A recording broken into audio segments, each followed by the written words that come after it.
Good morning. Welcome back to the Weekly Jargon. I am Jose Rodriguez. And Rohi Zachariah. And Abel Perez is out today, but we'll look forward to seeing him next week. Today we have a special update here, right, Rohi, in regards to California Senate Bill 1160.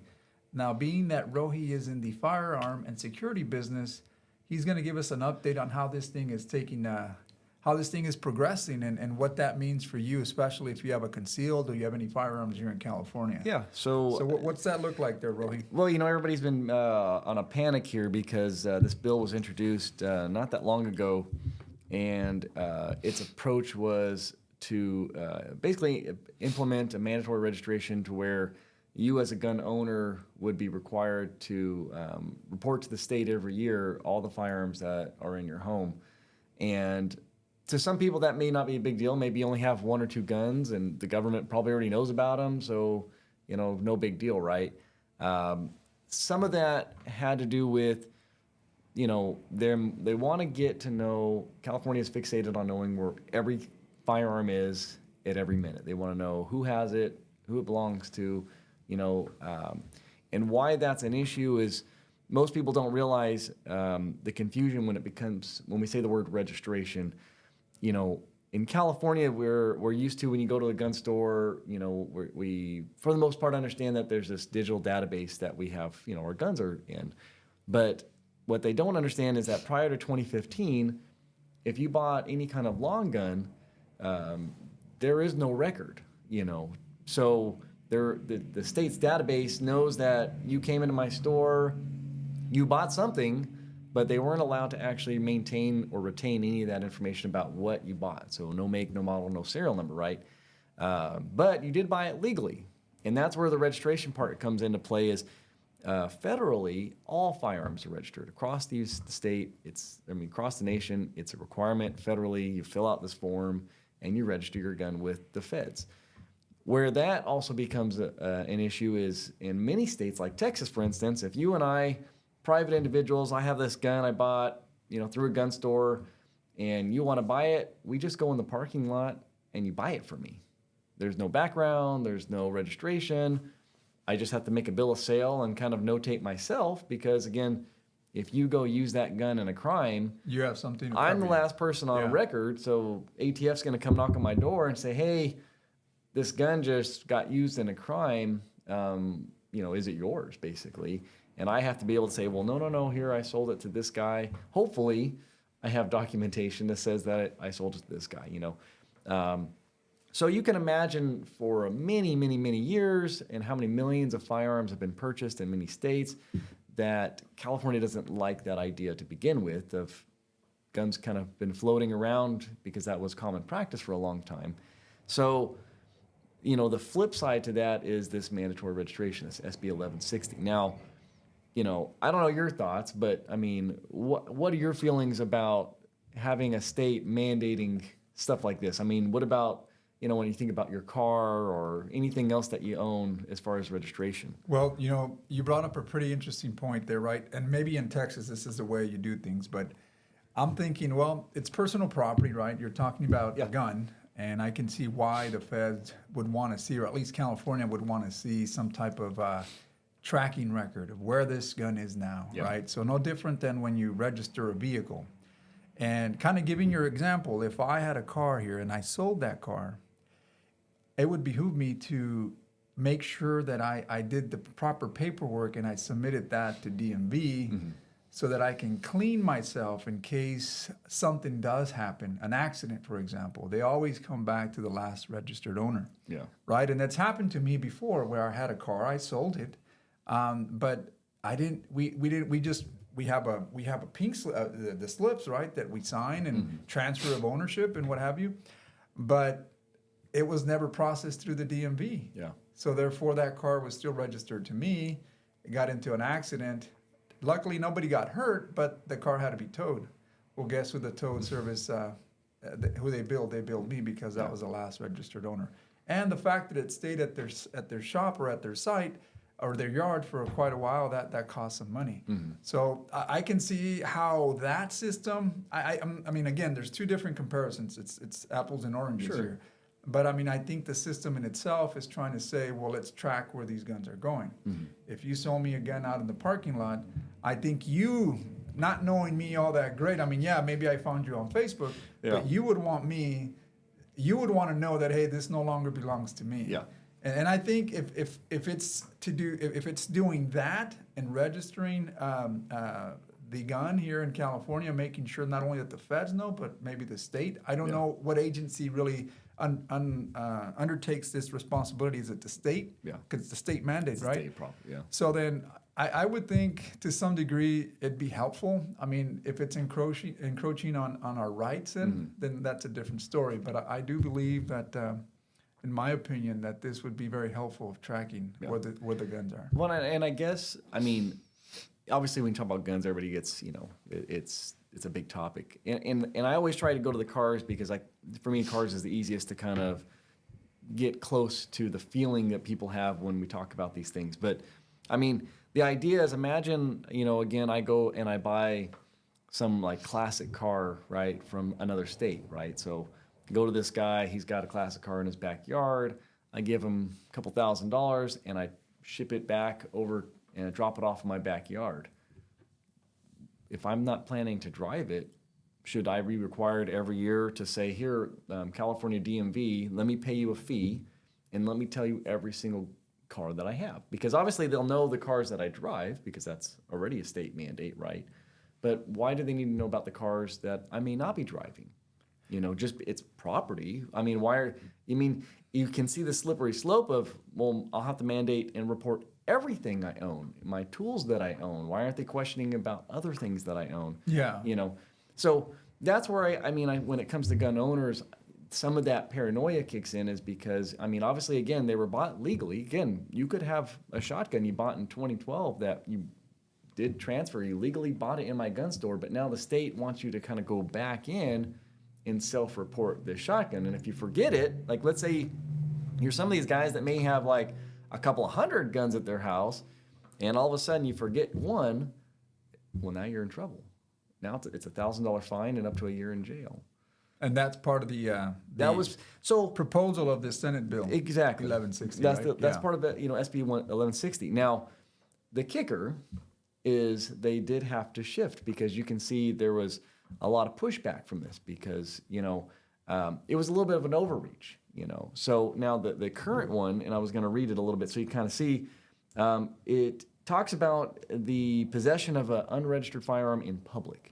Now they're trying to go specifically after handguns and again unspent ammo, so you can see where this is getting towards CCW carrying specifically. But again, back to 6 months in jail, $1,000 fine, and then depending on the circumstances, it could be up to a year in jail, $1,000 fine.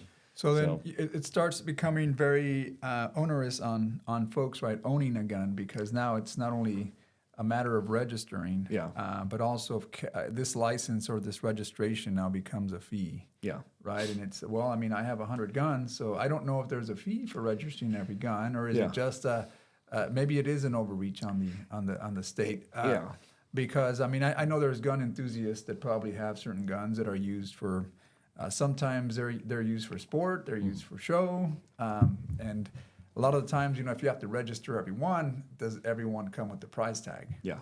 And in our cases, I think, maybe you may have just one gun to protect your family, right? Or at least that's the reason why you carry is for the protection of your business and or your family.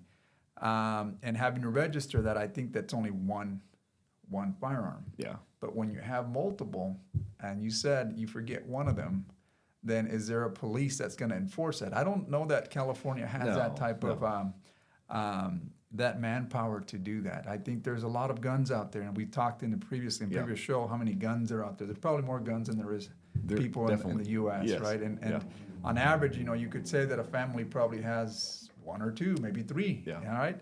But having to register those guns and then having to pay a fee for that, kind of like we said with vehicles, that does create a lot more money, again, to create another agency that, again, regulates something that I think is already overlapped by what the government does, right, the feds. Yeah, and some of it's overlap, like you said.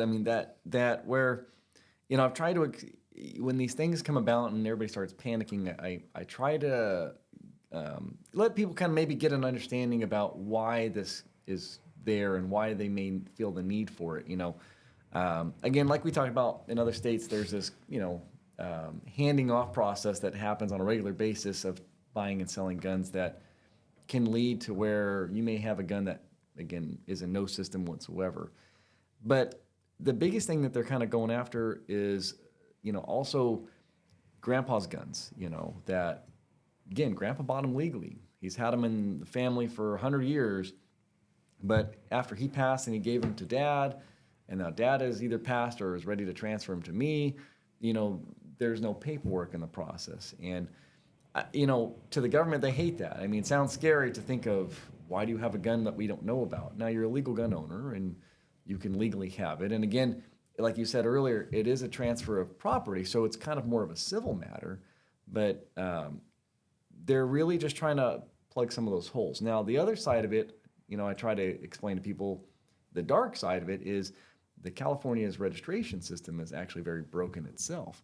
And it has to do a lot with how we have to report the firearm into their system. And then if that firearm is now bought and sold multiple times at different stores especially, it can compound the fact that that gun that you, again, bought legally and sold to me legally in a gun store, and then I later on sell to somebody else, if the facts didn't match up 100%, the system could show 3 different firearms, and you may still show that you own that firearm.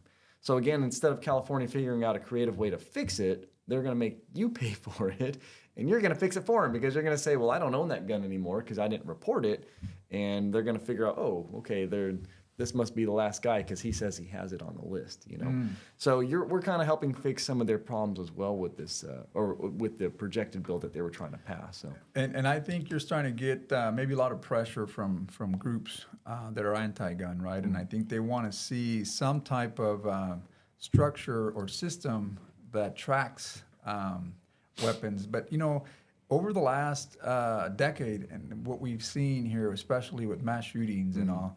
I mean, you can't. How they obtain these guns and the atrocities that take place.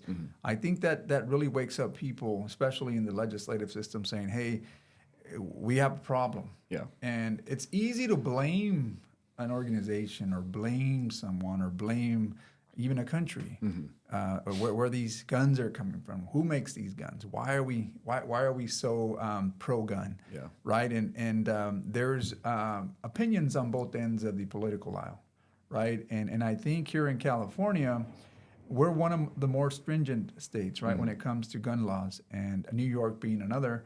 But I guess we want to try to see how we can make society a lot safer. But even with all these policies that you add, you create other loopholes or other ways people still acquire guns, and you still have these tragic events take place.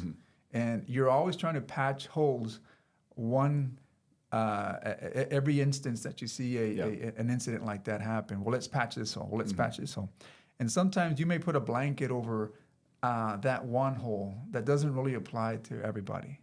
I think you've said it in the past, Rohin. I think there's a lot of truth to that, is that responsible gun owners practically you don't see a lot of these tragic events take place with these folks, right? I think their biggest thing in their minds is, hey, I just want to have peace of mind because I know that I live in a world that's very that sometimes could be violent, that I see it on the news, I see it on social media, I see what's taking place.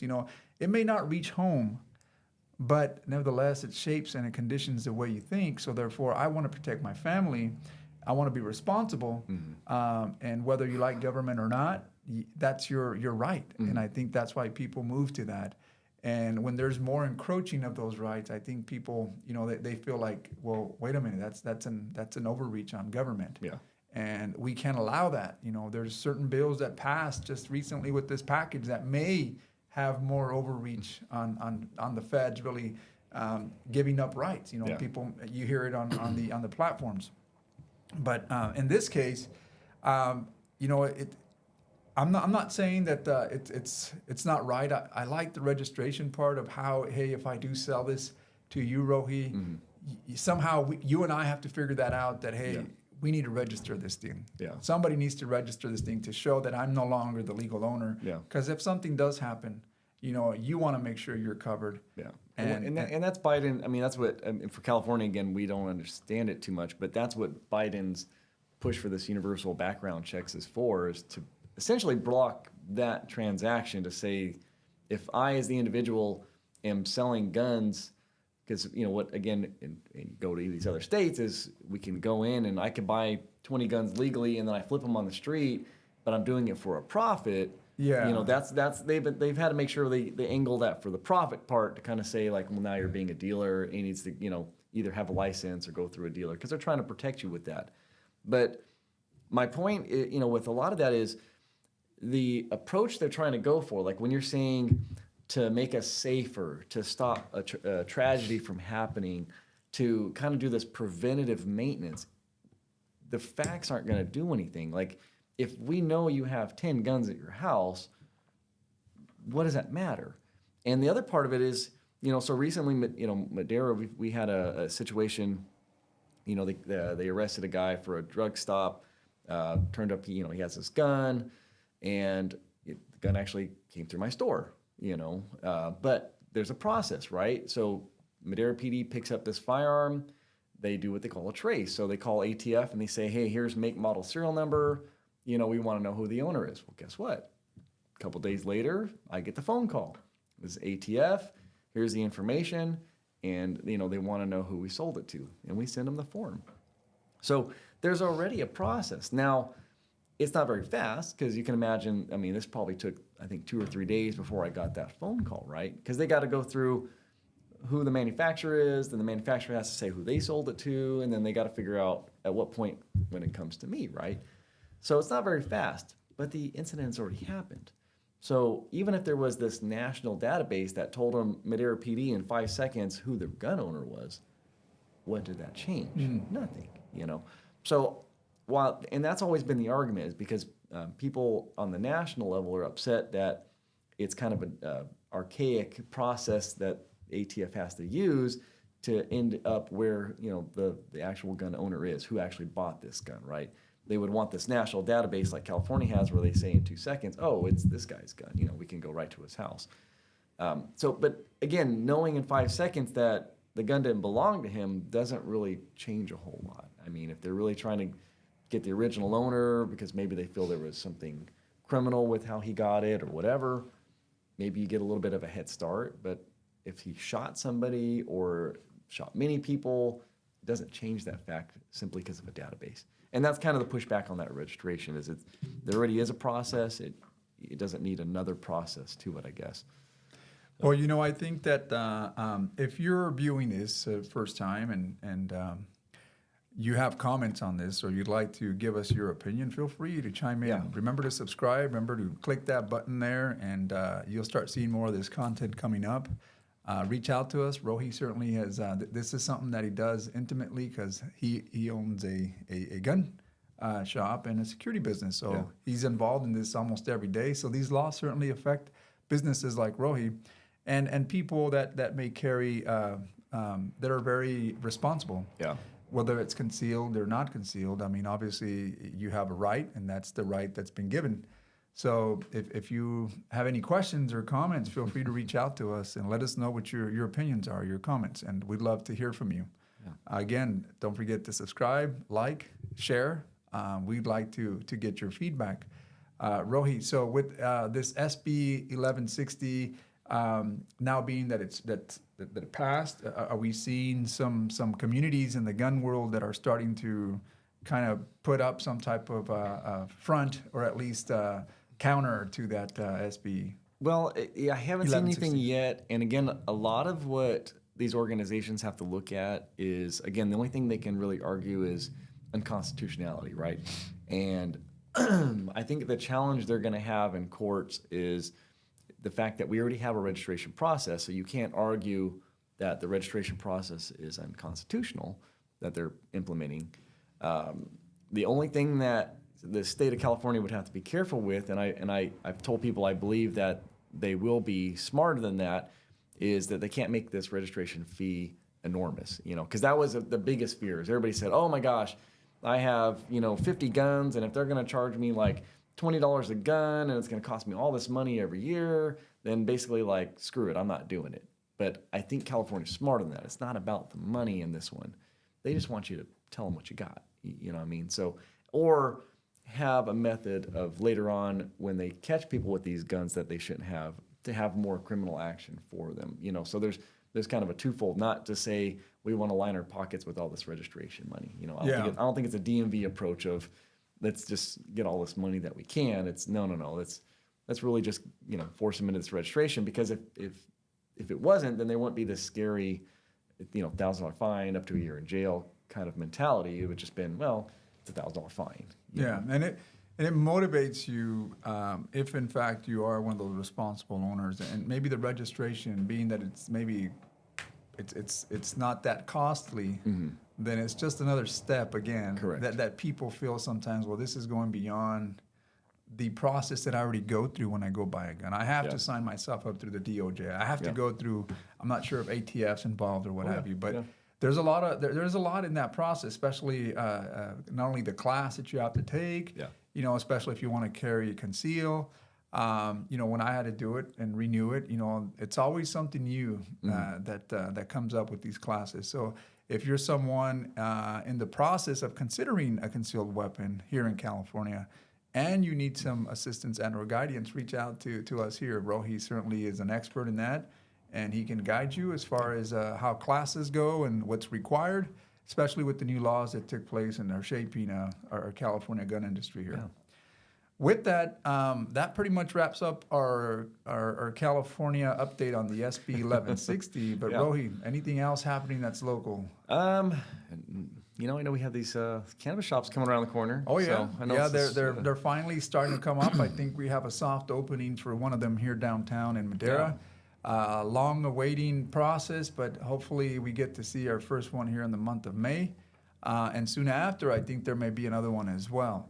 So I'll leave the names out now, but once they're opened and everything's ready to roll, we invite you, especially if you're around here in the Central Valley, come by. I think May 3rd is a soft opening downtown. I forget the time, may be 3 o'clock to 6. But it'd be great to see folks out here, maybe some goodies and something that, again, you have to be, the age limit, I think it's 21. You have to be 21 and older. Be ready to provide some ID, identification. And there's a process for that, right? And security is certainly involved. So, come out, have a good time. And Madera is going to finally open its first retail cannabis. Yeah. So I just thought of it because of your green shirt. So. Oh, yeah. Well, the green shirt, this must have happened 420. This is for last week, right? That just happened. And I know that a lot of enthusiasts that really pay close attention to that 420. I'm sure people had a lot of fun last week. Yeah. But no, it's good to see. You guys had a good show last week in regards to the real estate update as well with fees and all. I think you had some really good questions, and Abel was able to provide you that.